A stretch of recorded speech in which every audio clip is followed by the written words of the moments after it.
Bon, eh bien, on va commencer du coup. Bonjour tout le monde et merci d'être là. Ça nous fait vraiment plaisir d'enfin vous accueillir à cet événement Art et NFT qu'on a préparé depuis maintenant quelques mois avec Mathilde. Mathilde qui n'est pas encore là, qui est à mon avis à l'accueil. Mais voilà, elle est là, Mathilde. Donc un petit mot peut-être. Je vais en fait m'asseoir avec vous, voilà.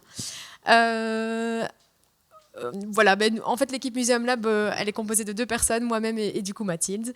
On vous accueille aujourd'hui pour cet événement Art et NFT parce qu'on a décidé de collaborer avec 3 artistes et avec Harold dans le contexte du Museum Lab. Alors, le Museum Lab, c'est quoi? C'est un projet FEDER du pôle muséal de la ville de Mons qui permet en fait d'accompagner des porteurs de projets dans les nouvelles technos, de les aider à développer un prototype et du coup de tester ce prototype dans nos musées. Aujourd'hui, on est dans le cadre du projet d'Event porté par Harold et on est là pour tester sa plateforme et pour également, on est en fait dans un projet expérimental de création de NFT en collaboration avec des artistes. Donc voilà. Peut-être Harold, tu peux dire un petit mot sur ta plateforme. Oui, tout à fait. Merci pour la présentation et merci pour toute l'organisation de cet événement. Donc effectivement, Devent, je vais peut-être d'abord commencer par expliquer un petit peu ce que c'est. Donc Devent, c'est une plateforme décentralisée. Donc ça veut dire qu'on utilise la technologie blockchain. Je vous passe les détails, mais en gros, ça sert à quoi? Ça sert à gérer des événements comme des festivals, des événements comme aujourd'hui, de manière à vendre des NFT directement en euros. Donc ça, c'est le projet qu'on a porté avec Museum Lab. Donc Devent, c'est à la base du ticketing et du cashless, mais ici, avec le projet pilote, c'est aussi des NFT. Et donc, Devent, aujourd'hui, vous allez pouvoir donc tester cette application. Donc, vous allez voir la galerie virtuelle, si on peut dire, en ligne des artistes. Et vous allez pouvoir acheter leurs œuvres sous forme d'NFT. Peut-être juste, c'est quoi un NFT, Harold? Je vais y venir, effectivement. Donc, un NFT, c'est quoi? C'est un non-fungible token. En gros, c'est quoi? C'est un token qui représente une information sur Internet. Ça peut être une image. Dans notre cas, ce sont des œuvres donc, qui sont sur la blockchain, qui est en gros un registre distribué très sécurisé et qui est inviolable.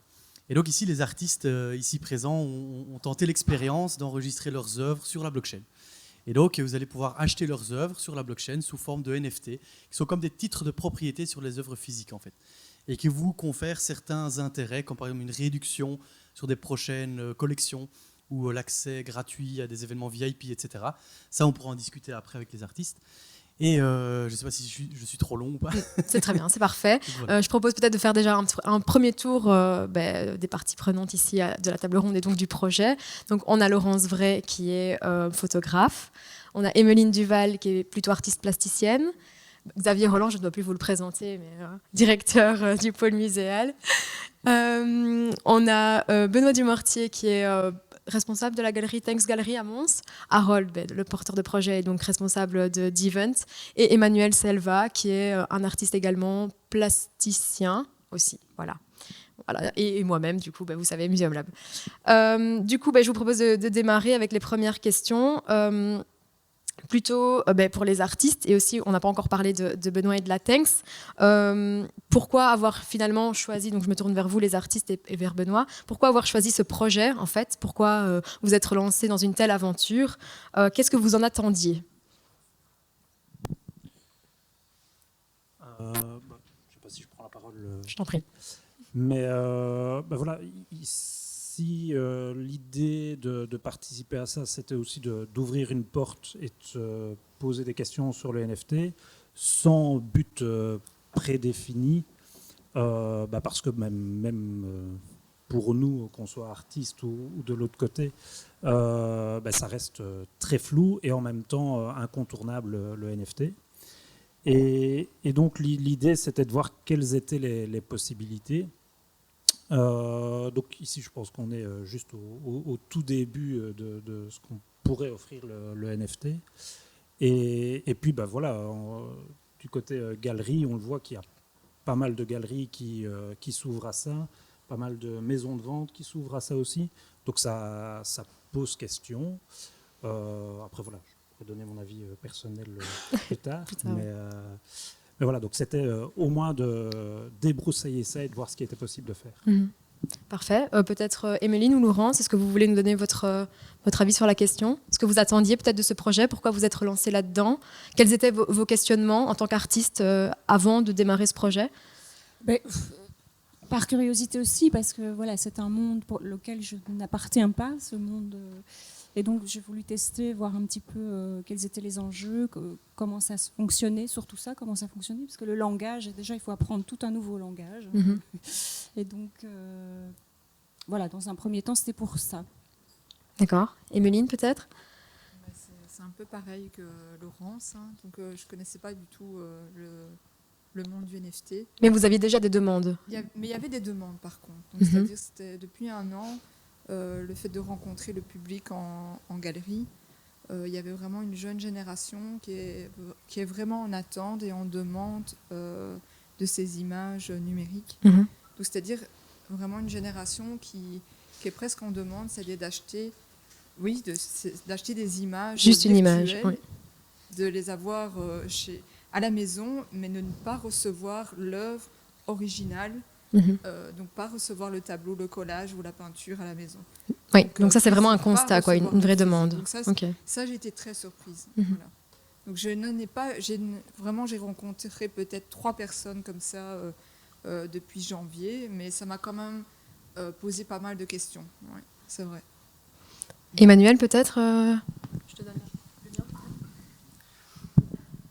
En soit, moi, globalement, le monde des NFT, je connaissais globalement. Il y a eu le boom, on va dire, pendant la période Covid. Les gens ne pouvaient plus sortir, donc il fallait trouver un peu une alternative. Et je pense que ça a aidé au développement des NFT.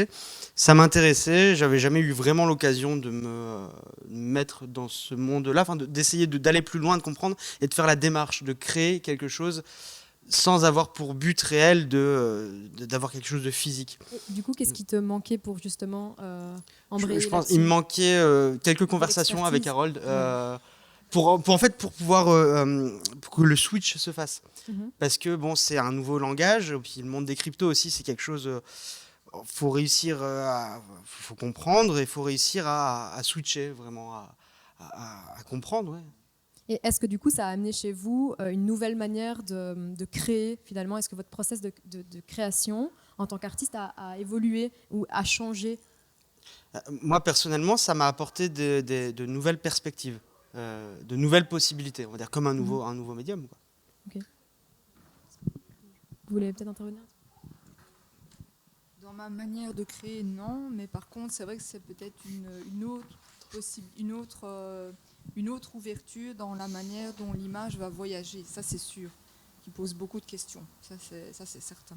Parce que voilà, l'image va circuler d'une autre manière sur le web, et ça, pour moi, c'est vraiment beaucoup de questions, vraiment une autre manière de se questionner, et au niveau de la communication graphique et visuelle, ça fait déjà quelques années que ça me pose beaucoup de questions, quoi. Dès qu'on a commencé à parler du NFT, je me suis dit, si jamais un jour je mets le pied dedans, enfin en tout cas que la création part vers ça, que quelqu'un me demande justement au musée, voilà, on m'avait proposé de l'expérience, je me suis dit, les créations, la collection, les images que je vais créer pour ça, ce sera vraiment un travail bien spécifique, et le sujet aussi. Voilà, oui. Ça c'est sûr. Ok. Alors maintenant, je vais passer la parole du coup à Xavier. En tant que pôle muséal, en tant que musée, qu'est-ce qu'on attendait finalement d'un projet tel que celui-ci? Je suis dans le même état d'esprit que l'ensemble des amis ici autour de la table. C'est un nouveau monde qui s'ouvre, et je crois que c'est le rôle des musées d'être le plus raccord avec peut-être une nouvelle démarche artistique, et c'est notre rôle d'être un peu, on va dire, visionnaire dans l'idée de conserver. Donc il y a une réflexion sur la notion de conservation du NFT, donc à un moment donné de l'introduire, parce que c'est le rôle du musée d'être un témoin de société, et s'il peut être le plus proche possible de ce qui se passe dans l'actualité, c'est important. Ça, c'est un premier aspect qui pour moi était important dans la réflexion. Et puis, on a aussi, les musées ont un rôle sociétal, un rôle critique, un rôle d'analyse, de compréhension, parce qu'on est en contact avec les publics.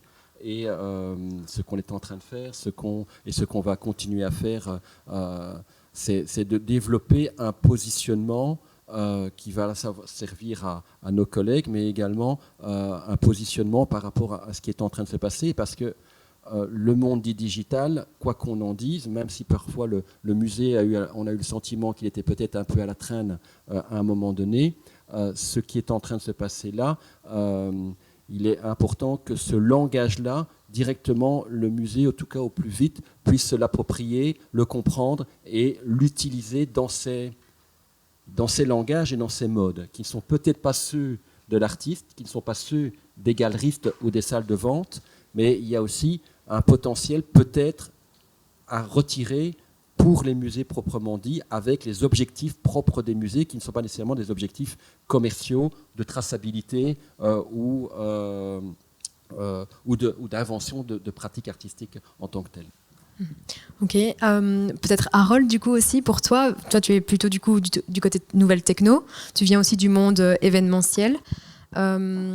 Quel était pour toi l'intérêt de rentrer dans un tel projet et le but finalement de collaborer comme ça avec des artistes, de te lancer dans cette aventure aussi du NFT, parce que ta plateforme à la base était plutôt pour le cashless et le ticketing, et là on a du coup développé cette partie NFT, donc voilà, quel était pour toi cet intérêt Oui. Donc en gros c'est vrai que Diven, le core business, c'est effectivement comme tu l'as dit le cashless et le ticketing, et en fait nous on crée vraiment, parce que Diven c'est une plateforme qui va réunir tous les acteurs de l'événementiel, soit un festival, etc. Et donc c'est forcément lié au milieu artistique. Et donc ce qu'on voulait, c'est aussi intégrer cette part du secteur dans notre application. Donc non seulement, on se met toujours à la place du end user, donc l'utilisateur de notre application, il va se dire, je vais à un festival, je vais avoir une application pour acheter mon ticket d'entrée. Ensuite, je vais pouvoir payer mes consommations sur place en cashless. Et en plus, je peux acheter des NFT de mes artistes préférés. Donc que ce soit des artistes comme on a aujourd'hui, plutôt peinture, photographie, etc. Mais aussi des artistes musicaux qui vont pouvoir en fait vendre leur NFT, un peu comme on ferait du branding quelque part. Parce que le NFT permet vraiment d'avoir cette traçabilité dans les achats. Donc c'est-à-dire que je sais qui a acheté mon œuvre. Et il y a cette traçabilité inviolable sur la blockchain qui permet de les fidéliser, de les inviter par exemple à des événements, etc. Et donc c'était intéressant vraiment d'inclure ça dans le projet d'Event. Ok, donc j'entends bien que du coup le NFT est là aussi pour rassembler finalement le côté très technologique et le côté très artistique. Mais finalement, quelle est la place des musées là-dedans? Parce qu'on a l'impression qu'en tant que musée, voilà, on doit se questionner et à un moment donné peut-être se positionner par rapport à tout ça. Est-ce que le musée a un réel intérêt dans ces NFT?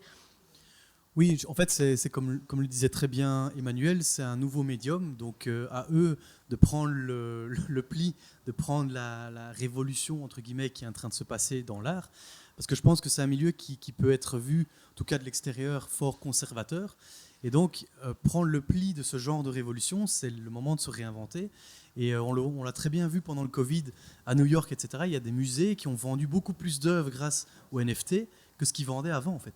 Donc il y a quelque chose à prendre, il y a quelque chose qui se passe. Il faut juste faire ça intelligemment, parce qu'il y a beaucoup de choses qui se passent aussi dans le milieu qui ne sont pas très réfléchies. Mais voilà, il y a quelque chose à réfléchir et à mettre en place, quoi.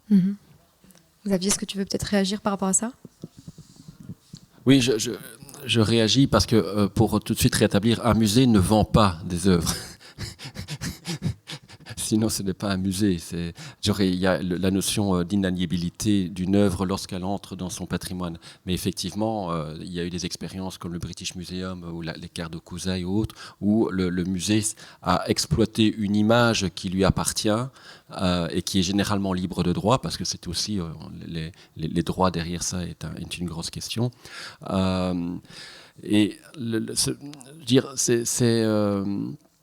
C'est cette notion qui, pour l'instant, reste pour moi quelque chose d'assez problématique. Notre mission première n'est pas faire de l'argent, n'est pas voilà, n'est pas financière en première ligne. Notre mission, elle est de conserver, de valoriser et de diffuser un patrimoine, non pas et je ne mets pas de valeur, hein, les galeries et les salles de vente, évidemment, et les artistes, c'est très important. Mais je dis que c'est important de repositionner pour bien, pas pour rejeter, mais pour bien prendre la place et le rôle du musée dans ce qui est en train, comme tu dis, de se faire dans le monde d'aujourd'hui. Et essayer d'éviter que le musée puisse à un moment donné donner une réponse et la plus pertinente possible à ce qui est en train de se produire dans la création contemporaine. Et donc c'est là qu'il y a encore beaucoup de choses à réfléchir. Je ne dis pas que je suis... il y a énormément de questions et je ne suis pas le seul à me poser. Tous nos collègues dans les musées sont encore en train de se poser la question, quand ils savent ce que c'est qu'un NFT, parce que beaucoup de mes collègues me posent la question, c'est quoi un NFT? Il n'y a pas très longtemps que je le sais, grâce à Ilenia. Et donc c'est pour vous dire qu'effectivement... mais je crois que cette dimension commerciale est le premier élément qui est compliqué dans le monde public, en tout cas, des musées. C'est vrai que les Américains ont un rapport financier très différent. Si je peux juste compléter, en fait, par rapport au musée, effectivement, en fait, c'est un intermédiaire, on va dire, dans la chaîne commerciale, je vais l'appeler comme ça, mais ce n'est pas exactement ça. Mais les NFT permettent aussi de gérer les droits d'auteur, les droits voisins, etc. Donc ça, c'est aussi un outil qui est utilisé par certains musées qui prennent justement le pli de la révolution. Et donc, ça amène aussi des nouvelles perspectives en termes pratico-pratiques et technologiques, aussi pour les artistes, quoi, en somme.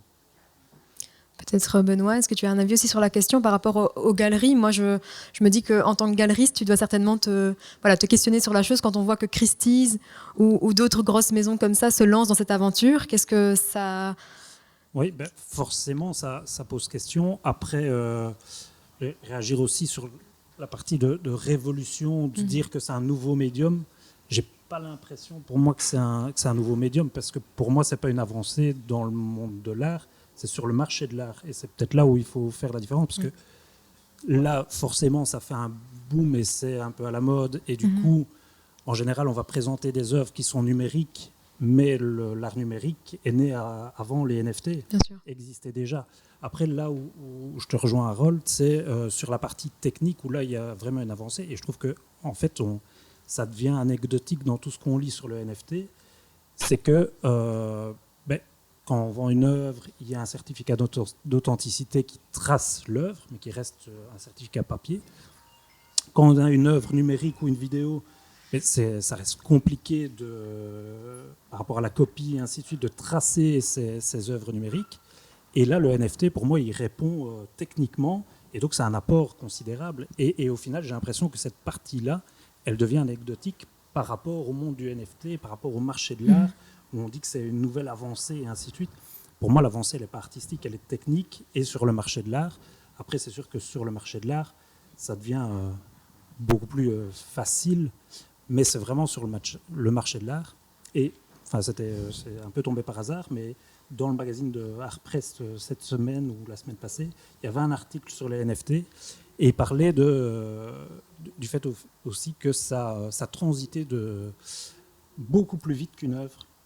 Et donc, la durée de revente d'une œuvre, en NFT, c'était 33 jours. Okay. Mais, donc, ça pose question aussi sur le fait de qui achète. Qui achète ces œuvres? Est-ce que c'est des amateurs d'art ou c'est des gens qui sont dans la spéculation et qui achèteraient une œuvre en NFT plutôt qu'autre chose pour faire de la spéculation? Vous voulez peut-être réagir, Emeline, Laurence ou... C'est surtout deux acheteurs différents. Les gens qui collectionnent l'art ne sont pas les mêmes qui achètent des NFT, et les gens qui font de l'art numérique ne sont pas les mêmes qui achètent l'œuvre. C'est pour ça qu'il faut que ça matche petit à petit. Et le gros intérêt pour les artistes qui font de l'art traditionnel, notamment numérique, c'est que si on vous copie aujourd'hui, vous perdez en cote, alors qu'avec l'art numérique, avec le NFT, si on vous copie, votre cote elle grimpe. Parce que c'est ça qui est génial en fait. Parce que si vous avez un NFT et que tout le monde vous copie, vous êtes les seuls à posséder l'œuvre qui existe pour de vrai. Et donc, comme tout le monde vous copie, on parle de vous. Et donc, comme vous avez l'œuvre, votre cote elle grimpe. Donc, vous devez vous satisfaire que les gens vous copient parce que vous allez pouvoir vendre vos œuvres réelles beaucoup plus chères. Et ça, c'est un vrai facteur de changement. Et du coup, ça voudrait dire peut-être qu'alors, il n'y a pas vraiment d'intérêt à avoir un NFT avec une œuvre physique, enfin en tout cas avec de l'art, je dirais classique, mais le NFT a beaucoup plus d'intérêt pour plutôt de l'art digital. Si on suit cette logique peut-être d'achat, de revente et en tout cas de prise de valeur comme ça. Ça dépend quelle est la stratégie que vous voulez faire. Mais si moi, par exemple, je fais une copie de la Joconde que j'en ai chez moi, je peux dire, regardez, j'ai la Joconde, tout le monde va savoir que c'est un faux. Bien sûr. Pour un artiste qui est moins connu que la Joconde, on aura toujours des doutes. Donc, il y a toujours le certificat d'authentification qui va prouver que c'est un vrai. Donc, si Emeline Duval a vendu un vrai tableau, personne ne va pouvoir, même si c'est des copies, en fait, on pourra dire, non, regarde, c'est ça qui est l'intérêt que les collectionneurs d'art digital vont pouvoir en 3 clics voir que c'est une copie. Et donc, du coup, l'œuvre d'Emeline va prendre de la valeur parce que c'est elle qui a la vraie. Donc, on veut la vraie. Le jour où elle annonce qu'elle vend la vraie, elle ne va pas la vendre pas cher. Elle va la vendre beaucoup plus cher puisqu'il y aura peut-être eu des milliers de copies avant qui a fait grimper sa cote. Ça, c'est quand même très pratique. C'est vrai. Voilà. Oui, on peut peut-être interagir en effet avec le public. Si vous avez des réactions, on peut peut-être vous passer un micro pour que c'est aussi ça le but de la discussion, c'est d'interagir avec vous parce que je pense qu'il y a aussi bien des gens issus des ICC, du monde peut-être plus Web 3. Est-ce qu'il y a des gens des musées? Voilà, donc je pense que chacun a un peu son avis. Oui, on peut entendre. Voilà, si vous voulez peut-être intervenir.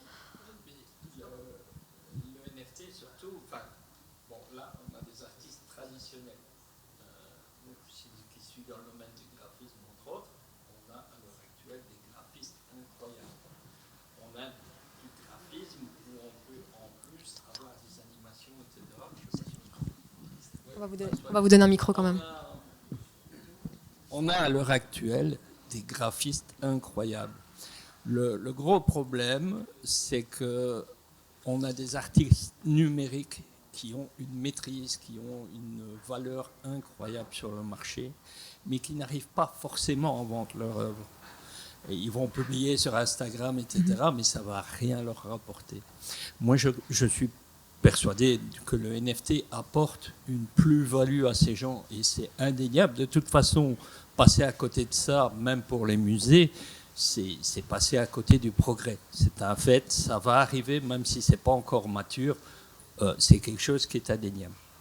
Ça va apporter une solution, ça va apporter une reconnaissance à des gens qui sont fantastiques, qui font des super boulots et qui, pour l'instant, ne vendent pas forcément leurs œuvres parce qu'on ne sait pas exposer à l'heure actuelle une infographie dans un musée. Où je suis persuadé que des musées ont un rôle à jouer, c'est d'avoir des tableaux numériques. Bon, pour l'instant, on a la formule bon marché avec des TV, mais avoir aussi des tableaux numériques, c'est sorti chez Samsung, etc.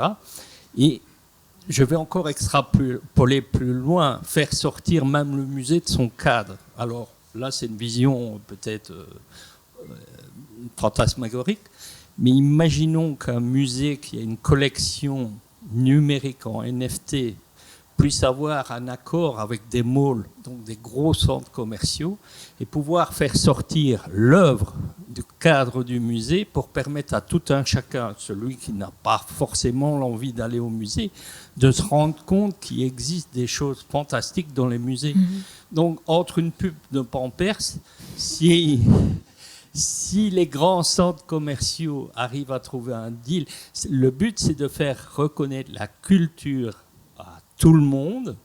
Et le NFT, le digital, va pouvoir permettre ça. C'est comme ça que je le vois, mais c'est dans les années futures. Merci. Xavier, tu as un avis ? Non, juste pour réagir à deux petites choses. L'art conceptuel et la vidéo ou l'art numérique existe depuis un certain temps dans les musées et je crois que l'élément de la discussion n'est pas dans la manière de valoriser certaines formes de culture. Je crois que les musées aujourd'hui sont équipés pour présenter des choses dans le domaine du digital et du numérique. Je réagis quand même un peu sur une chose. Il ne faut pas galvauder l'art. Il ne faut pas dire. Je crois profondément qu'une œuvre mérite un contexte, mérite un cadre. On a créé le concept de musée. Parfois, on l'a considéré un peu trop comme un temple. mais c'est quand même des lieux qui mettent en condition et qui créent un dialogue. Et ce dialogue, je veux dire, une œuvre n'est pas qu'une image, n'est pas quelque chose qu'on voit comme une publicité ou quelque chose qu'on pouf, on passe et puis on passe à autre chose. Non, c'est quelque chose qui a une profondeur, qui a une matérialité. C'est là qu'on vient sur autre chose, mais même une œuvre digitale. Donc, je ne suis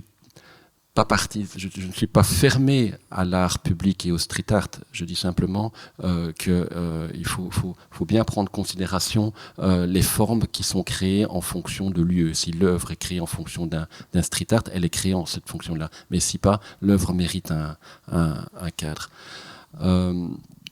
Voilà, je voulais simplement réagir. Après, peut-être lancer quelques pistes sur là où le musée, au jour d'aujourd'hui, dans mon esprit, peut-être tirer un intérêt sur le NFT, mais peut-être qu'il y a d'autres questions.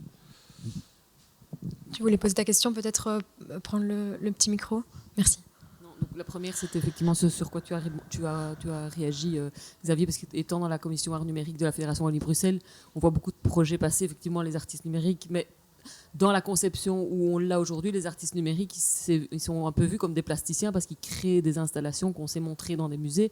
Ici, quand on parle d'art digital, c'est art digital natif qui n'existe que sous le format numérique et donc qui pourrait être effectivement présenté dans des cadres de type ionique, ce genre de choses. Mais donc, j'ai l'impression qu'on parle quand même de deux choses différentes, même si on est dans le domaine de l'art. Alors moi, ma question, elle m'amène plus à questionner un peu plus la culture numérique et moi, mon désarroi. Au début, quand j'entendais parler de tout ça, je dis mais j'arrivais pas à comprendre l'intérêt, même indépendamment de l'art, mais de posséder des assets numériques. Par exemple, je vais débourser $100 pour avoir des sneakers numériques uniquement pour habiller mon avatar. Je n'arrive pas à comprendre. Je crois qu'il y a un gap générationnel qui fait que pourquoi j'irais mettre de l'argent pour bien me fringuer dans l'univers virtuel. Moi, je préfère mettre de l'argent pour avoir des beaux vêtements. Et après, voilà. Donc, est-ce qu'il n'y a pas quelque chose qui touche aussi à l'essence? J'ai envie aussi de poser la question aussi aux philosophes, mais de dire on bascule finalement d'un monde à l'autre, d'un système de valeurs à un système de valeurs autres. Et déjà, je crois que ça participe aussi de la difficulté à comprendre l'engouement qu'on va peut-être plus, favorablement mettre du côté de la spéculation que véritablement le vrai intérêt parce qu'il y a un gap générationnel et parce que on n'est pas encore depuis assez longtemps dans tout ça, dans Web3, voilà, on parle encore de blockchain et Harold participait aux conférences XR4 Heritage où il expliquait bien qu'aujourd'hui on parle de blockchain mais demain on n'en parlera plus parce qu'aujourd'hui on ne parle plus de protocole TCP/IP pour parler d'Internet. Voilà, c'est tout des shifts et des évolutions qu'on doit faire, mais aussi nous au niveau de notre manière d'envisager la valeur des choses, le rapport au monde, le rapport aux choses, le rapport aux médias. Et du coup, voilà, je trouve que c'est vraiment c'est passionnant, mais en même temps, c'est un peu vertigineux, quoi. Donc, tout à fait. Et je pense que c'est parce que justement, on est au balbutiement de toute cette nouvelle techno. Enfin, en tout cas pour le grand public, peut-être que pour vous, ça paraît déjà super évident. Mais en effet, quand on parle parfois de nouvelles techno, on ne se rend pas compte que dans la vie quotidienne, maintenant, il y a de l'IA qui est cachée dans plein de choses et on ne se rend pas compte. Et c'est aussi ça l'objet, on en parlera juste après. Hein, on a un projet juste là, Self-Bar. Tout à l'heure, vous pourrez vous substanter et boire un petit verre en vous servant tout seul grâce à une pompe qui fonctionne sur la blockchain. Voilà, vous vous rendrez même pas compte que vous utiliserez cette nouvelle techno qui est totalement encore mystérieuse et finalement on prouve par des simples gestes du quotidien qu'il est possible de l'utiliser sans même s'en rendre compte. Donc ça, je pense que voilà, c'est aussi des projets comme ça qui vont permettre d'ouvrir ces nouvelles techno finalement au grand public. Je ne sais pas si tu veux réagir. Il y avait plusieurs aspects dans la question-réflexion plutôt. Donc il y avait le premier aspect, c'était l'aspect subjectif de l'art, quelque part. Donc effectivement, les jeunes générations sont plus orientées vers le numérique, mais elles ne voient pas d'intérêt d'avoir certaines œuvres physiques chez elles. Donc ça, effectivement, on peut pas trop, il n'y a pas de réponse à ça, c'est vraiment générationnel. Et subjectif aussi, parce que l'art... comment est-ce qu'on va dire que tel tableau vaut tel argent?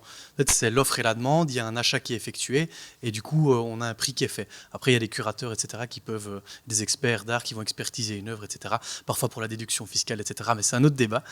Et donc, on a aussi l'aspect, effectivement, c'est une nouvelle technologie, pour l'instant, qui paraît très compliquée, et ça, je le comprends tout à fait. Il y a beaucoup de jargon. D'ailleurs, je prends souvent le réflexe de revenir avec mon jargon, ça devient habituel. Mais c'est compliqué à comprendre, mais c'est un peu comme je pense que c'était justement avec toi qu'on avait parlé de ça, on parle plus de TCP/IP pour Internet ou du SMTP pour les mails, pourtant on utilise tous des emails ici aujourd'hui. Ben, ce sera pareil pour la blockchain, les NFT, on utilisera ça tous les jours. En fait, ça va nous faciliter la vie, on ne s'en rendra même pas compte. Et donc, c'est en gros la suite logique du progrès. Bon, évidemment, il y en a qui vont peut-être pas appeler ça progrès. Bon, ça, c'est un autre débat aussi. Mais voilà, je pense qu'il y avait encore un troisième point, mais à mon avis, il me reviendra un peu plus tard.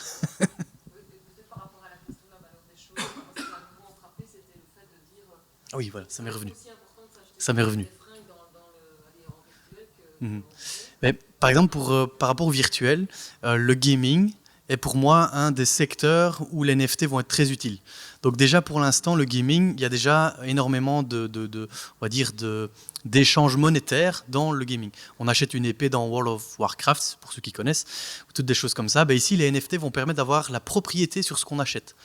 Donc ici, quand j'achetais un équipement dans Fortnite, ceux qui connaissent aussi, c'est un jeu sur PS4, en fait, j'achète un asset numérique à Fortnite, à la société, donc je ne le possède pas. Le NFT va faire que c'est moi qui possède cet asset-là. Donc même si la société fait faillite, j'ai toujours cet asset-là que je pourrais utiliser, et ça c'est pour plus tard, quand ce sera interopérable entre les métaverses, etc., mais je vous passe les détails, je pourrais réutiliser cet équipement-là dans d'autres environnements numériques.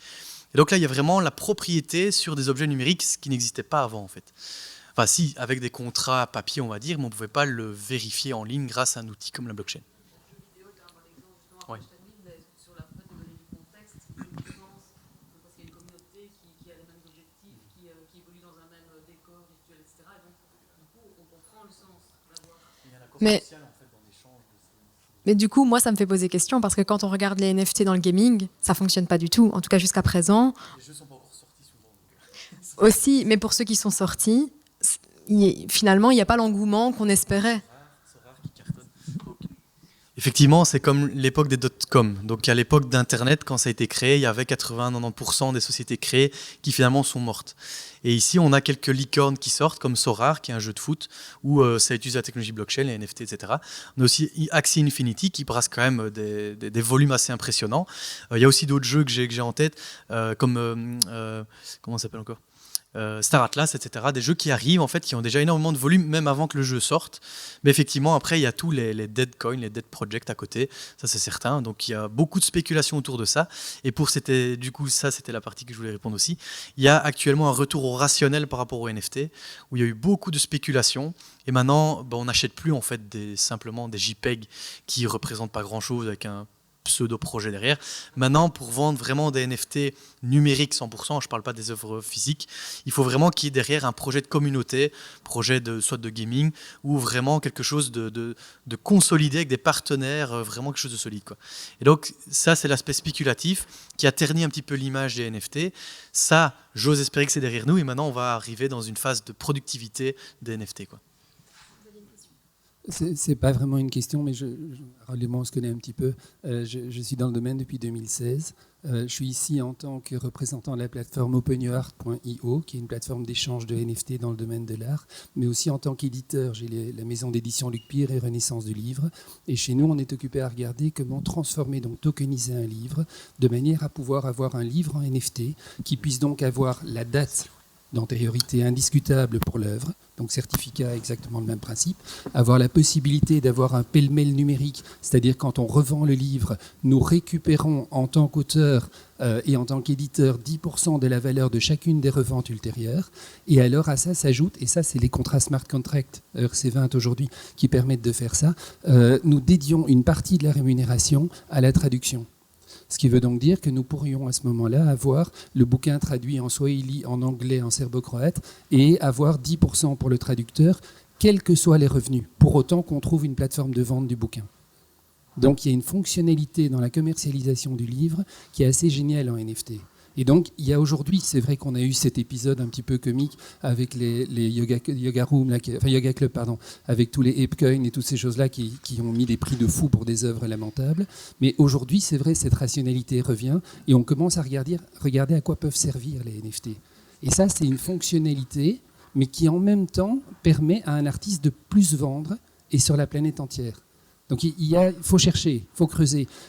Vous parliez des musées tout à l'heure en disant quel est notre intérêt. Moi, je pense que votre intérêt, c'est simplement de faire un NFT sur une exposition pour attirer un maximum de gens et de pouvoir à ce moment-là avoir, pourquoi pas, accès à un vernissage, accès à une dédicace, une rencontre avec l'artiste, accès à des choses qui sont des plus. Aujourd'hui, dans le domaine du sport et du foot, les NFT permettent ce genre de choses. Quand le Paris Saint-Germain lance sa crypto, ça vous permet de voter pour les décisions du club. À Barcelone, ils ont lancé ça aussi. Et donc, les socios peuvent participer au vote par leur NFT. Donc, c'est vraiment un outil fonctionnel qu'il faut repenser, mais qui permet de ne plus avoir d'intermédiaire entre le contenu et la personne qui vient le lire, le regarder, participer. Juste une chose dont vous ne parlez pas jusqu'à maintenant, l'État belge a mis 21% de taxes sur les NFT. Ça tue quasiment tous les projets. Désolé. Moi, je tenais juste à rebondir sur le remplacement des contrats papier. Je ne sais plus qui, c'est vous, monsieur, vous avez parlé de ça. Et en effet, j'ai déjà vendu des exemplaires de vidéos et je trouve que c'est une réelle évolution de pouvoir quantifier le nombre d'exemplaires de vidéos disponibles grâce à des NFT et en fin de compte de devenir offrir une sorte de sécurité à l'acheteur. Parce qu'à l'heure actuelle, c'est vrai que autant signer un papier, fournir une clé USB avec le format vidéo et certifier à haute voix, dire non, je ne vais pas en vendre plus de 5. Bon, voilà, après, le truc se retrouve sur YouTube, n'importe qui peut le télécharger et se dire, ah, mais moi aussi, je l'ai. Et en soit, je vois les NFT comme pouvant permettre d'apporter une vérification, un côté légitime à l'acheteur, d'avoir vraiment l'exemplaire de la vidéo et de dire, non, j'ai le NFT qui prouve que je suis l'acquéreur de cette vidéo. Et ça peut fonctionner aussi pour les photos, pour plein d'autres choses. Ouais. Merci. Xavier, tu voulais peut-être réagir par rapport à cette histoire de musée, de vernissage, etc. Oui, bon, il ne faut pas non plus nécessairement réinventer des choses qui existent déjà dans la manière de fonctionner les musées, de fédérer et de créer des communautés. L'intérêt, donc la notion de l'édition, par contre, vraiment, c'est une vraie question qui est posée parce que c'est notre métier d'éditer des catalogues, etc. Et on a déjà fait des essais qui n'ont pas fonctionné d'ouvrages numériques. Et peut-être qu'ici, on arrive peut-être à une maturité où enfin on va pouvoir surtout soit donner la possibilité d'acheter l'ouvrage en numérique, quitte aussi à créer des impressions quantifiées sur commande pour certaines personnes qui continuent, ce qui évite de devoir commander 3000 catalogues et se retrouver avec 500 catalogues ou 2000 catalogues en réserve. Je peux vous dire que c'est quelque chose qui est vraiment problématique. Donc ça, c'est vraiment quelque chose d'intéressant. Mais il y a un mot, un élément qui, pour nous, est essentiel. D'abord, je reviens sur la casquette musée, c'est cette dimension figitale qu'on appelle. Pour nous, il est essentiel de ne pas perdre ce lien filial entre cette notion du digital et du physique. Pour nous, c'est notre métier. Notre métier, il est ancré sur une réalité. On n'est pas dans cette notion du simulacre. C'est tout un débat. Je veux dire, qui perd le rapport de l'ici et de l'ailleurs. Et c'est ça, en fait, qu'on a parfois l'impression de se perdre. Il n'y a plus d'ici d'ailleurs. Il y a une espèce de chose qui est sans référencement, ni vers le haut, ni vers le bas. Et ce qui conduit à cette notion de... Je n'ai pas d'autre définition du simulacre, mais c'était un autre débat. Mais par contre, ce qui nous est intéressant, des cas concrets qu'on a discutés dans d'autres tables rondes, une œuvre doit être restaurée. Les fonds, on ne les a pas. Voilà, une magnifique solution de créer un lien direct et une direction, je dirais, et une filiation entre une communauté qui va participer et avec qui on va pouvoir animer et fédérer dans le temps cette travail de restauration et en créant un aller-retour entre ce certificat d'authenticité d'une partie d'une œuvre que une communauté détient tous ensemble. Alors là, il y a quelque chose se passe. Ou acheter une œuvre. On doit acheter une œuvre. Aujourd'hui, le marché, on en a parlé, explose. il y a des œuvres qui quittent le territoire. La Fondation Roi Baudouin qui nous aide n'arrive plus à nous aider.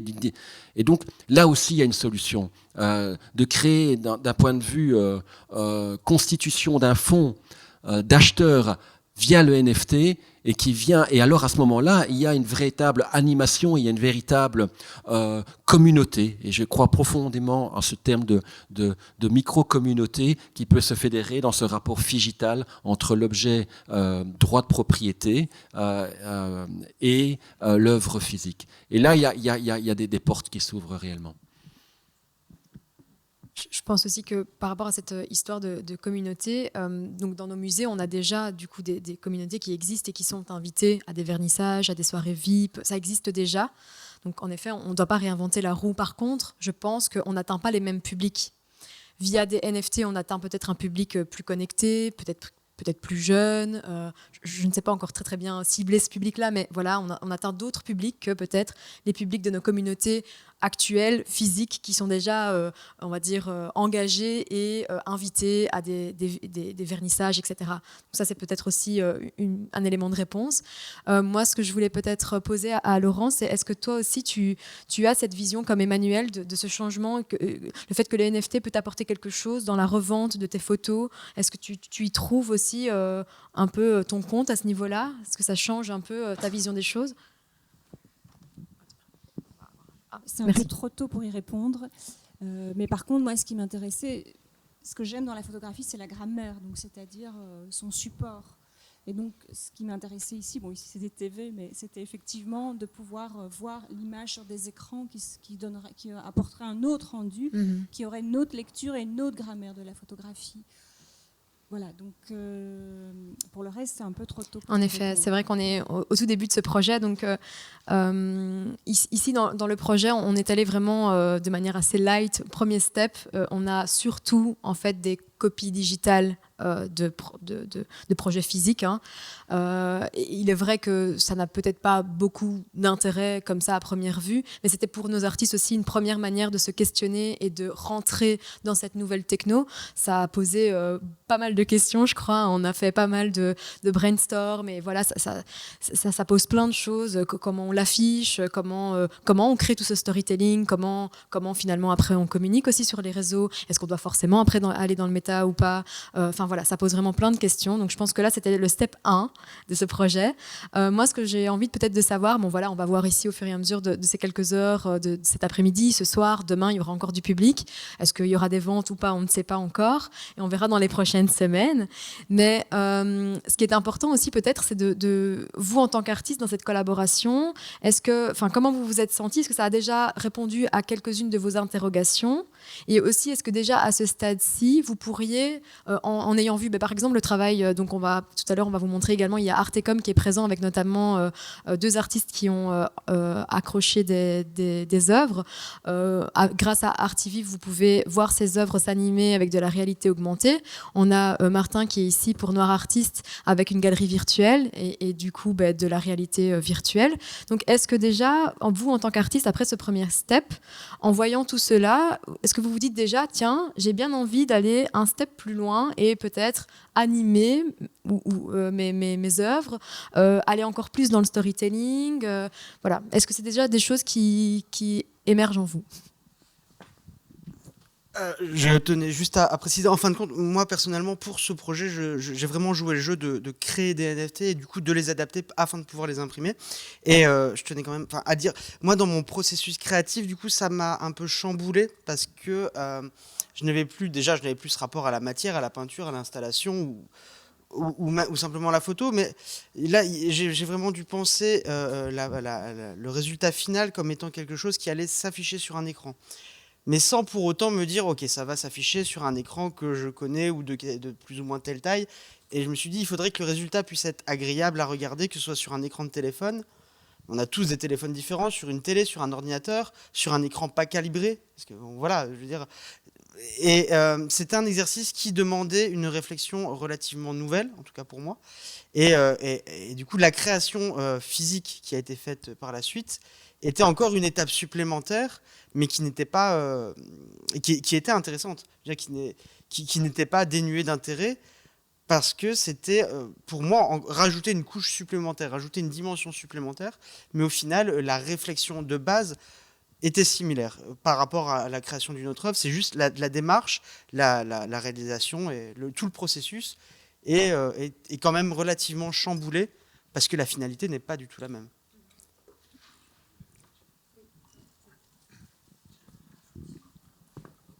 Je voulais juste réagir à ce que Laurence vient de dire et ce que tu viens de dire, et rebondir à ce que monsieur disait. Cette matière, cette matérialité, cette grammaire, c'est ce qui fait la différence entre les choses. Cet élément créé en fonction de cette logique de cette grammaire. Ce que monsieur dit, effectivement, d'avoir ces supports pour rendre ces grammaires, et ce que Denis Burnau, qui est là-bas, m'avait à un moment donné sensibilisé, c'est qu'il y a aujourd'hui, c'est un peu comme dans l'imprimerie, parfois je me projette dans l'imprimerie, où c'est très important de réfléchir au support qui va présenter. Et donc, la qualité de l'écran, la qualité du rendu des matières, et qui est une nouvelle manière. Quand on a inventé l'imprimerie, on a inventé une nouvelle grammaire de la couleur, de la lumière, des noirs, des contrastes. C'est un tout nouveau vocabulaire qui est créé. Je crois profondément qu'il y a un nouveau vocabulaire qui est là, en train de se créer, et où l'enjeu des musées peuvent se positionner. Et on le sait, hein, les Google Street de musées n'ont pas fonctionné, soyons clairs, parce qu'il n'y a rien à faire. Il y a cette matière-là, cette rencontre-là qui est essentielle. Et son smartphone n'est pas suffisant. Et donc même ces éléments-là, il y a une vraie révolution qui doit suivre derrière pour les musées dans la manière dont on va pouvoir, à un moment donné, et je crois profondément, moi, à cette rencontre qui est importante entre le visiteur et l'œuvre. Et donc, c'est ce support sur lequel on doit absolument travailler. Oui, on peut peut-être faire passer le micro si vous voulez bien. Merci. Oui, donc voilà, vous le disiez, hein, les NFT, ça ouvre un champ de possibilités très vaste, hein, du copyright à l'aspect communautaire, la partition d'œuvres, le digital twin ou bien l'œuvre digitale séparée. Et vous aviez commencé à un petit peu expliquer comment vous aviez fait un workshop pour choisir comment vous alliez présenter ça. J'entends qu'il y a des artistes qui ont une vision différente sur la manière d'exploiter les NFT. Et voilà, je voulais juste poser la question, quelles sont les best practices aujourd'hui dans le monde de l'art? Est-ce qu'une œuvre NFT est découplée de l'œuvre originale? Est-ce qu'elle sert comme brevet d'authenticité? Est-ce qu'on partage une œuvre en 10 000 NFT? Quelles sont les best practices dans le milieu, quoi? Et pourquoi vous avez fait les choix ici que vous avez fait? C'est une très bonne question. Qui veut commencer? Harold, tu te lances? Merci Mathilde. Désolé, on se servait de l'eau, mais la question du coup c'était pourquoi ce choix ici? Quelles sont les best practices? Voilà. Il faut le mettre proche de ton... Donc best practice, en gros les best practices, elles sont encore en train un peu de se créer. Ça dépend de quel secteur, mais ici si on prend ce qui nous a réunis aujourd'hui, donc l'art plutôt traditionnel, moi en gros j'ai orienté un petit peu sur ce qui était pas trop complexe à mettre en place et qui avait du sens. Donc bon, c'est vrai que les NFT, on parle souvent de communauté derrière, mais créer une communauté, ça se fait pas en 3 mois. Donc c'est limite le plus challenging dans un projet NFT. Mais ici, donc en gros, l'œuvre physique est reliée à un NFT. Donc le NFT, on peut considérer ça, comme je le disais tout à l'heure, comme un titre de propriété sur l'œuvre physique. Et en fait, voilà, on achète l'œuvre physique, on reçoit le NFT. Enfin ici, en fait, on l'achète. C'est ça, ça reste mais solidaire. Peut-être pas chez tout le monde. Et le fait d'avoir le NFT, en fait, œuvres, les artistes peuvent par la suite fidéliser leurs acheteurs, leurs fans quelque part. Et donc, on peut imaginer la prochaine collection, ceux qui ont déjà un NFT de la première collection, automatiquement, en vérifiant le portefeuille Web3, vont avoir une discount de 50%, par exemple.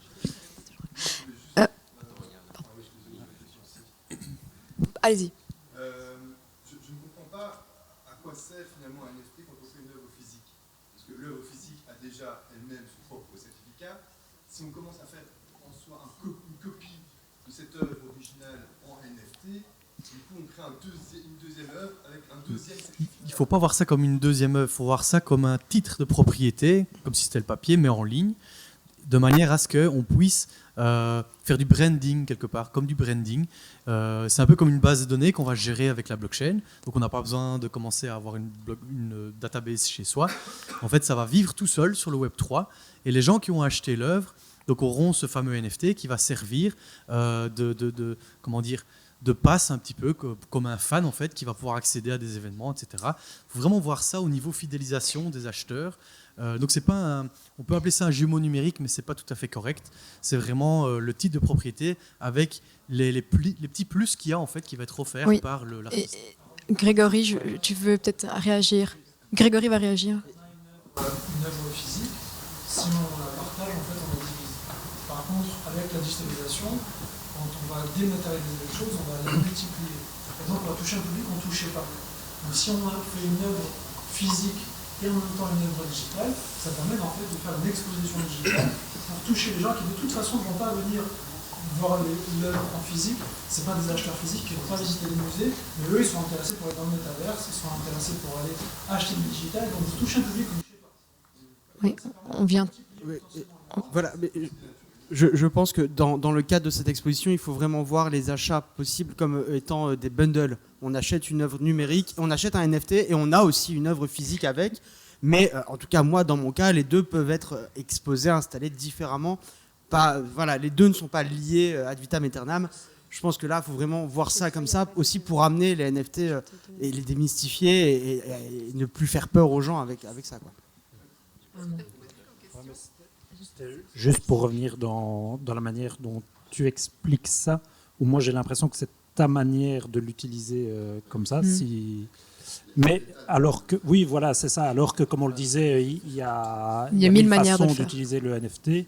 Et encore, voilà, à mon avis, j'en connais 0,5% par rapport à toi, mais pour moi, l'œuvre en NFT peut être une œuvre à part entière, je viens de le dire, et l'œuvre physique.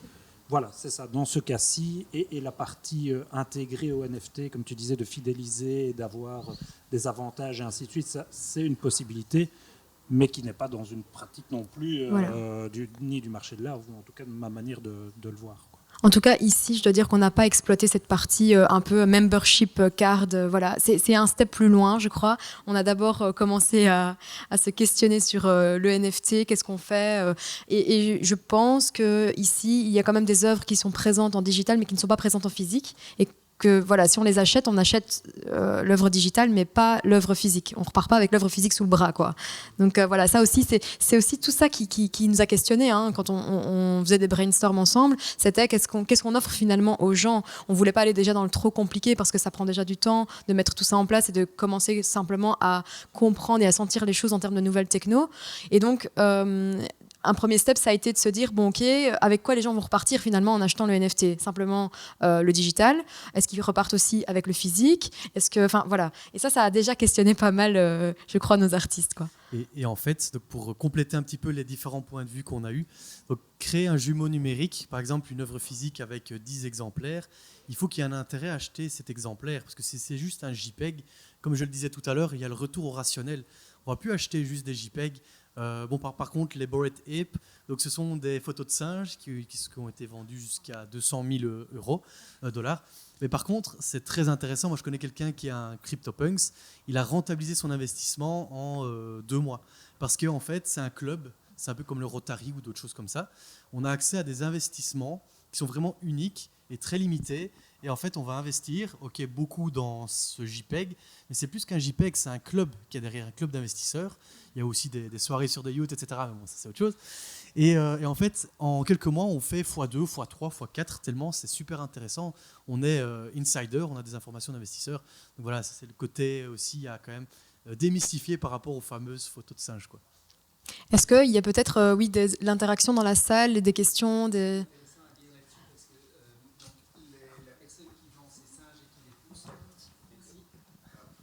Donc les Bored Ape Yacht Club, mais aussi toute une série de projets qui sont liés à cette société qui s'appelle Yoga Lab, qui se trouve derrière. C'est une société qui prend des accords avec des gens qui font de la com sur Internet auprès de ce qu'on appelle les collectors. Les collectors, c'est ceux qui ont l'argent pour acheter. Et donc, par Twitter, ils prennent des artistes qui ont déjà sur Twitter des followers qui ont au moins minimum 10 000 followers, qui ont un Instagram qui est archi suivi, et ils ont une communauté. Un des plus connus s'appelle JRNY, qui a une communauté de 2500 personnes qui le suivent, et il a voulu limiter à 2500. Les frais d'inscription sont de $2 500, et il lance une communication pour lancer des NFT, des collections de NFT. Il les lance par 10 000, et il annonce à sa communauté qu'ils peuvent les acheter dans l'heure qui suit, à un tarif qui généralement est de 1, 2, voire 3 Ethers. Quand il a lancé ça, l'Ether était à 3500. Mais qu'est-ce qu'il offre du coup à sa communauté? Investissement de $25 millions sur le média mondial, donc tous les médias, pour le lancement de la collection. Et donc tous les médias sont sollicités, il y a des pubs partout, il y a des emails partout, tous les collecteurs sont contactés et la revente doit se faire, tu disais dans les mois, la revente doit se faire dans l'heure. Ah oui, d'accord. Voilà. Et donc, moi j'ai un voisin qui achète pour 1, 2 Ethers et qui revend pour 3, 4 Ethers. Mais du coup on parle après. de spéculation là. C'est pure spéculation. C'est ça qui se termine. C'est cette folie-là qui est occupée à s'achever. Et vous parliez de fonctionnalité, ben oui, c'est un engin utile, on va dire. Il faut l'utiliser de façon intelligente. Là, on est effectivement dans une pure folie, et toutes les vedettes se sont ruées dessus, et aujourd'hui, c'est bordé, ne valent, je ne vais pas dire plus rien, mais plus grand-chose. Ça vaut 100 000 et ça s'est acheté à quelques millions. Hein. Donc, on a pour l'instant vraiment une décrue. Il faut savoir que pour l'instant, le marché du NFT a divisé à peu près par 20 par rapport à l'an dernier. Oui, tout à fait. En termes de flux. Donc, on revient à des choses un peu plus rationnelles. Mais il faut savoir que les œuvres ne sont jamais les mêmes que les œuvres physiques. Frank Stella vient de lancer sa collection Gemini, ou un nom un peu comme ça. Il y a 86 ans, le monsieur. Ben, il a fait des œuvres spéciales, digitales. C'est vraiment créé pour le média. Uniquement pour le NFT. Moi, j'avais toujours entendu parler du NFT comme un moyen de pouvoir revendre une œuvre numérique, parce que ça a toujours été le gros débat des œuvres numériques. Comment on en fait un certificat d'authentification, comment on fait en sorte que de dire aux collectionneurs ne t'inquiète pas, il n'y en aura que 100, non, j'en ferai pas plus que 100, ou des choses comme ça. Mais après, il y a eu des dérives, mais c'est sûr que à partir du moment où on commence à créer une œuvre à part entière que pour le NFT, là, je trouve qu'il y a un sens. Mais quand on reprend l'œuvre qu'on a créée en physique, qui a un intérêt à regarder de façon physique, en numérique, ben, là, je ne vois vraiment pas du tout l'intérêt. Enfin, je ne comprends pas, en fait, l'intérêt. C'est pas que je ne vois pas l'intérêt, c'est que je ne comprends pas l'intérêt. Et donc, voilà, c'était ma question au départ. Voilà. Non. Est-ce qu'il y a d'autres questions, réactions dans le public? C'est le moment un peu des questions, si vous le souhaitez. Moi, c'était pareil par rapport à ça. C'est surtout au niveau de la photographie numérique. Parce que quand j'ai commencé à faire de la photographie numérique spécialement expérimentale, c'est vraiment la question que je me suis dit, comment faire en sorte que cette œuvre soit une œuvre au même point qu'un tirage argentique, par exemple. Parce qu'un tirage argentique, on peut vendre, par exemple, soit le tirage, soit on peut vendre le négatif. Évidemment, quand on va vendre le négatif, ça n'aura pas le même prix que quand on vend un tirage qui est une reproduction. Et c'est pareil au niveau des photographies numériques. J'ai commencé à me poser la question, au final, qu'est-ce qui fait que cette œuvre-là, je peux en faire une œuvre d'art comme un vrai tirage argentique, comme une peinture au final, qui est une photo, enfin qui est une question qui est évidemment au cœur de la photographie déjà de base, de son côté reproductible. Donc c'est pour ça que je me suis demandé, commencer à m'intéresser par rapport au NFT. Mais c'est vrai que j'ai aussi un peu les mêmes peurs que monsieur juste devant moi ici, dans le sens où ça peut devenir quelque chose qui est fort dans la spéculation et qui finalement... Enfin voilà, mais quand je vous entends, c'est plus comme un outil finalement, plutôt que comme une finalité. C'est plutôt un outil, oui, en effet. C'est plutôt un outil, voilà. Donc c'est vraiment des questions qu'il est important de se poser. Tout à fait. Et ma question, c'est ça. Est-ce que finalement, ça pourrait aider à faire comme un négatif finalement d'une photographie numérique? Est-ce que quelqu'un veut réagir? Moi, je vais juste parler à mon humble niveau, mais par rapport à la spéculation, si quelqu'un ici a envie de spéculer par rapport à mon travail, c'est aucun souci, hein, voilà. C'est juste voilà mon avis.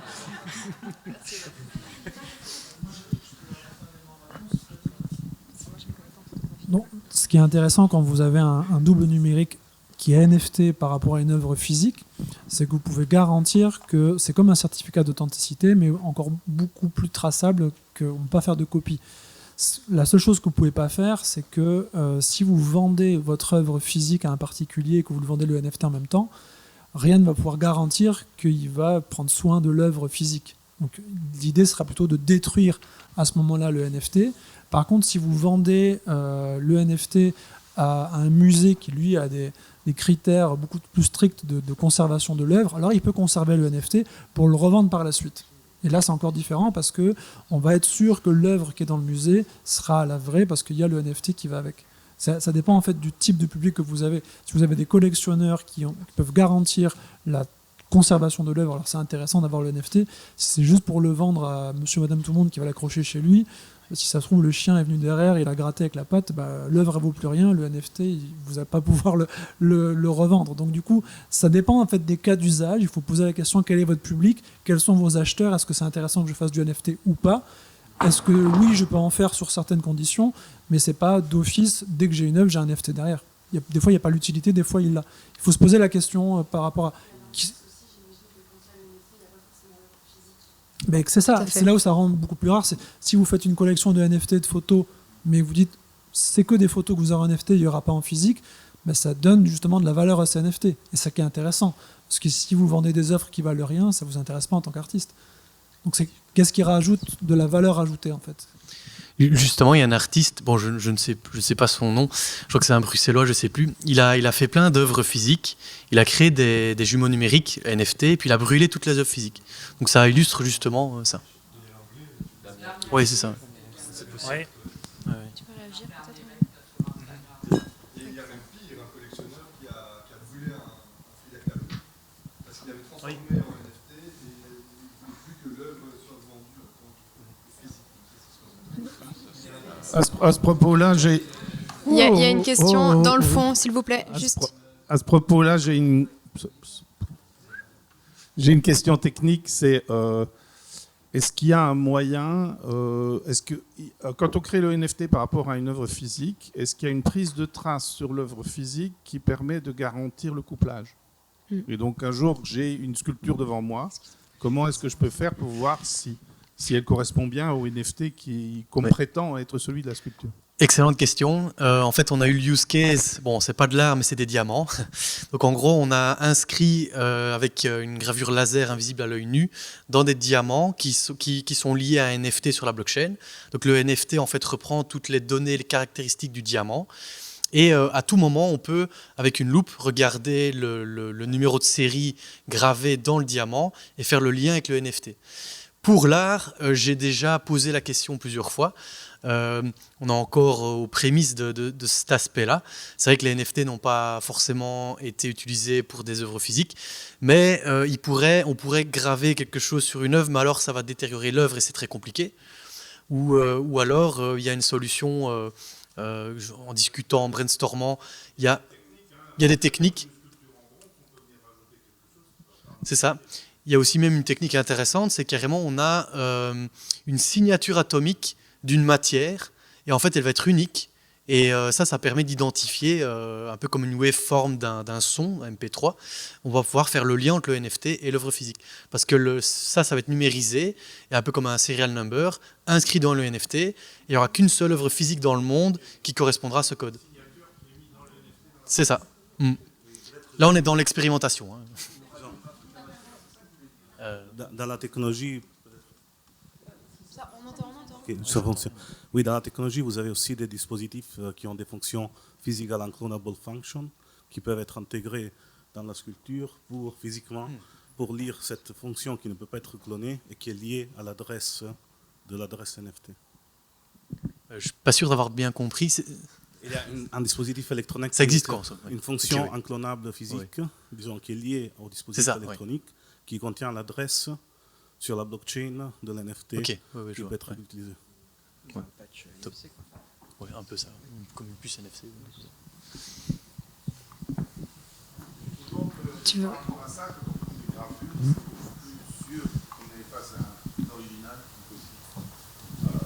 parce qu'aujourd'hui, dans le monde de la gravure, par exemple, on voit énormément de copies qui sont très très bien faites.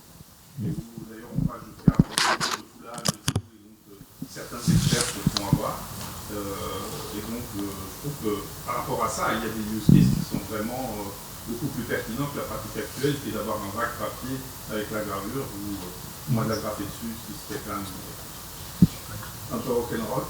Il n'y a pas de traçabilité possible, hormis passer par les fondations qui elles-mêmes vont authentifier ou pas la gravure, et faute la fondation Picasso qui, à un moment quand il y a des faux Picasso, parce qu'il y en a plein qui circulent, les déchirent et les sortent de la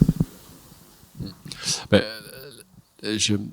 Simplement d'un point de vue muséal, la traçabilité d'une œuvre est un élément absolument essentiel. Donc, si on pouvait, à un moment donné, demander aux salles de vente et aux galeristes de créer effectivement cette possibilité de voir comment l'œuvre circule, de savoir où elle est exposée, chez qui elle a été, et de voir un peu son parcours temporel et géographique, sont des éléments scientifiques essentiel pour comprendre la manière dont un artiste a évolué et la manière dont certains ont pu être influencés ou pas, en sachant que telle œuvre, à un moment donné, se trouvait à tel endroit. Et effectivement, aujourd'hui, on se casse la tête pour essayer de retrouver, tiens, où est cette œuvre-là, et on ne le fait qu'à travers des bibliothèques et des catalogues. Et donc ça, c'est d'un point de vue scientifique, pour nous, ce serait vraiment très, très, très intéressant d'avoir ce genre de dispositif.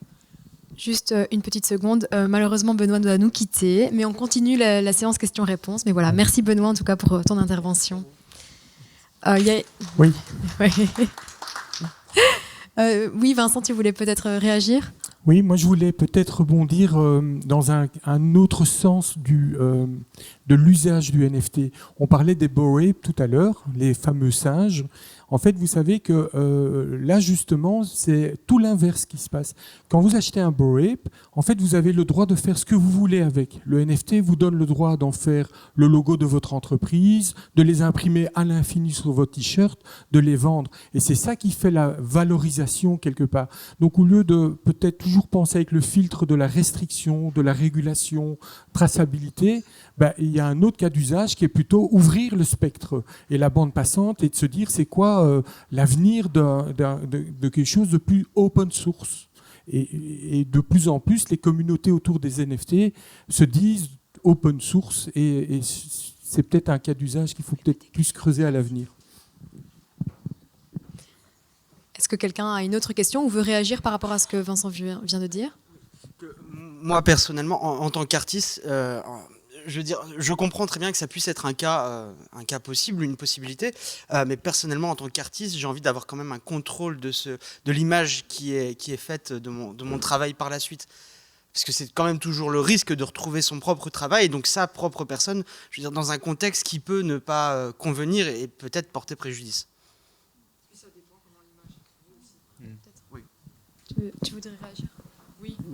Enfin, je pense aussi que ça dépend comment l'image est créée. Enfin, il y a vraiment le travail, par exemple, en tant que personne qui crée des images, il y a vraiment le travail en tant que plasticienne, et puis le travail, si on a vraiment un travail de commande en tant que graphiste, une image qui va répondre pour un produit ou pour une affiche ou pour un événement. Donc l'image va être créée autrement pour le public. Par contre, le fil conducteur qui se suit d'année en année en tant que personne, les images qui sortent comme ça, que ce soit de la peinture ou du dessin ou peut-être du volume, ça ne va pas être du tout la même chose. Donc c'est pour ça que on va dire peut-être des visuels comme ici les avatars pour comment dire, ces formes qui existent en tant que NFT, ces images-là, moi par exemple, comme Emmanuel, je ne le sentirais pas. Ce ne serait pas possible que toutes ces images puissent être reproduites à l'infini, partout, sur des tasses, des bols, des bics ou des t-shirts. Voilà, pour moi, ce ne serait pas possible. Après, voilà... C'est ça qui fait monter votre cote en fait. Ça questionne un vide juridique pour l'instant énorme sur lequel qu'il faut. Donc le NFT n'est pas un droit de faire ce qu'on veut avec l'œuvre. Et c'est quelque chose. Donc c'est le droit d'auteur continue à exister et qui doit sans doute évoluer derrière ces aspects-là. Et le NFT peut ouvrir aussi parfois des possibilités. Ok, le NFT, l'achat de cette œuvre-là permet une impression avec peut-être des contraintes ou permet un usage exclusivement privé. Mais rarement, le NFT permet un usage public et de commercialisation. Donc il faut faire attention à ça. Il faut toujours respecter c'est un artiste qui est derrière et le droit d'auteur reste essentiel. Et de modifier une image d'un artiste, c'est pas là la question. On arrive vraiment, parce que c'est très intéressant quand le public s'accapare en fait votre œuvre, c'est que ça fait vraiment monter votre cote. Il y a eu ça dans le milieu de la musique, quand il y a eu le piratage des artistes. Certains des artistes ont fait pirater des millions de fois, alors ils perdaient de l'argent parce qu'ils ne vendaient pas d'albums. Mais ils pouvaient prouver qu'ils avaient des millions de piratages, donc potentiellement beaucoup de fans. Alors ils se sont dit, on va arrêter de faire la vente d'albums, on va faire des concerts.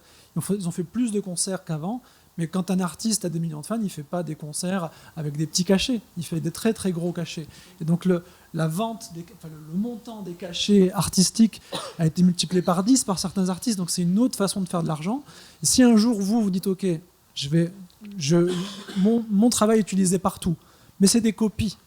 Alors je vais faire une œuvre réelle, ou je vais faire un événement réel où les gens vont venir voir mon travail, et là je vous garantis que votre œuvre NFT, vous n'allez pas la vendre, c'est plusieurs millions, parce que c'est réel. Et donc du coup, le digital permet de revenir à donner plus de valeur à l'artiste. Parce que tous les gens qui vous ont copié, qui ont utilisé votre travail, en fait, ils ont été votre attaché de presse gratuitement quelque part. Ils ont fait de la com pour vous pendant des années, et le jour où vous vendez quelque chose, vous avez des millions d'acheteurs et peut-être des gens... Mais je comprends, après, ce sont des personnes qui vont peut-être gagner beaucoup d'argent, mais c'est bien pour eux, mais après, il faut être bien aussi dans sa tête pour,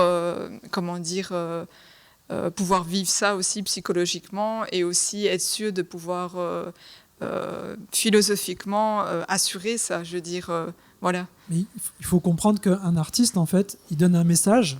Et mais le message, il est faux, il est blasé. Enfin, je trouve que c'est pas un beau message. La communication, c'est que l'artiste. Non, c'est pas ça la base de la communication. Et le public, il est récepteur. Pour moi, c'est pas une base de la communication, de la vraie communication. Enfin, j'ai fait communication graphique et visuelle, mais pour moi, c'est pas une belle philosophie de la communication. Après, c'est sûr, je teste l'expérience du NFT, mais je trouve que c'est pas, même si le NFT existe, même si le NFT, il y a des personnes qui essayent de faire de l'argent avec les NFT, je pense qu'on pourrait essayer de faire du NFT en essayant de mettre en avant l'art et en essayant de communiquer quelque chose de beau, de positif et, par rapport, je veux dire, au niveau de l'humain, il y aurait moyen de faire quelque chose de vraiment intéressant. Parce que tant que... Je veux dire, c'est là, ça se met en place. Donc, on ne peut pas aller enfin, je veux dire, il y a quelque chose au niveau du Web 3 qui est là, des nouvelles technologies. Donc, autant faire quelque chose d'intéressant. Mais je veux dire, parfois, je trouve que ce qui est dommage, c'est toujours d'un point de vue financier. On met toujours des choses en place que toujours pour gagner que de l'argent et beaucoup d'argent. Donc, ça c'est un petit peu... Oui, voilà. Non. Ah si, je l'espère. Ah si. Ah, si, j'espère bien.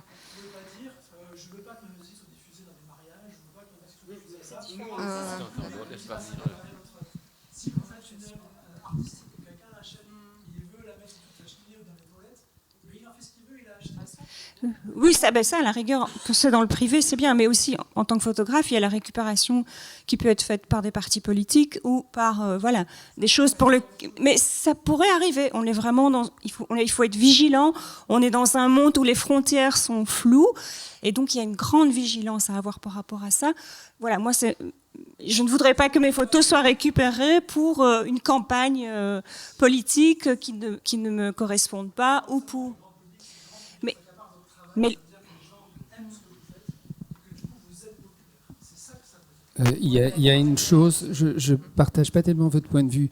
En réalité, l'artiste ne fait pas nécessairement son travail pour gagner de l'argent. Ça, c'était le premier point. Et non, mais n'oubliez pas une deuxième chose. Dans le droit d'auteur, il y a une définition du droit de la propriété et du droit à l'image. C'est deux notions qui sont distinctes et qui ne sont pas combinables nécessairement. Donc, ils peuvent très bien garder le droit à l'image sur une œuvre que vous avez achetée. Vous ne pouvez pas en faire n'importe quoi. Donc ça, il faut bien garder à l'esprit. Après, on peut conclure. Dans le sens juste pour finir là-dessus, donc dans toute cette perception-là, en fait, il y a une dimension que vous n'intégrez peut-être pas et qui intéresse quand même pas mal les gens, c'est de pouvoir, sur l'œuvre que vous avez faite, essayer d'utiliser peut-être à des fins pédagogiques quasiment, mais montrer comment vous y êtes arrivé. Donc il y a moyen de joindre sur le contrat des fichiers associés qui permettent de mettre les couches. Et j'ai vu une expo en Espagne où en fait ils prenaient les chapelles romanes du XIe siècle qui étaient dans les montagnes et ils montraient comment les couches de peinture avaient été additionnées les unes aux autres, quasiment dans le noir par les artistes à l'époque. Ça donnait des frissons, c'était magnifique. Et donc c'est pas juste l'œuvre, mais c'est aussi l'explication du comment on l'a fait. Et donc là il y avait un supplément d'âme à l'heure que je l'ai vu sur mon téléphone. Mais il y avait vraiment un supplément d'âme. Donc il faut trouver le chemin. Il existe, il n'est pas facile. Ça demande beaucoup de réflexion, mais il y a un chemin, enfin en tout cas je le pense. Oui, donc le processus créatif, le storytelling, tout ça peut arriver on top du NFT. Mais tout ça pour conclure un petit peu le débat qu'on vient d'avoir. En fait, c'est à vous, artistes, de choisir finalement les licences que vous donnez, les droits que vous donnez dans le NFT que vous vendez. Vous n'êtes pas obligé les exemples de Greg sont surtout axés sur la musique, peu importe. En fait, c'est la même réflexion. C'est est-ce que vous voulez finalement être fortement diffusé et potentiellement perdre un peu le contrôle de vos œuvres? C'est votre choix au final. Donc si vous faites un NFT, vous voulez céder aucun droit, uniquement un droit de pouvoir le montrer uniquement dans la sphère privée, finalement c'est chacun qui choisit. Comme ça je conclue un petit peu cette partie-là et maintenant je pense que Ilenia va conclure. Mais, du coup, je vous propose de conclure ici la table ronde et de continuer les débats à côté dans l'espace d'expo. Juste pour info, donc à 15h30, Grégory nous fera une petite présentation de 2 projets. Il vous en parlera tout à l'heure. Il y a un petit buffet sucré qui vous attend avec du thé, du café et des petites sucreries. Donc n'hésitez pas à vous servir. Et alors, il y a déjà, pour ceux qui le souhaitent, mais il est peut-être un peu tôt, le self-bar qui sera ouvert avec de la bière et du vin blanc. Voilà, je vous remercie pour votre attention et merci aux intervenants.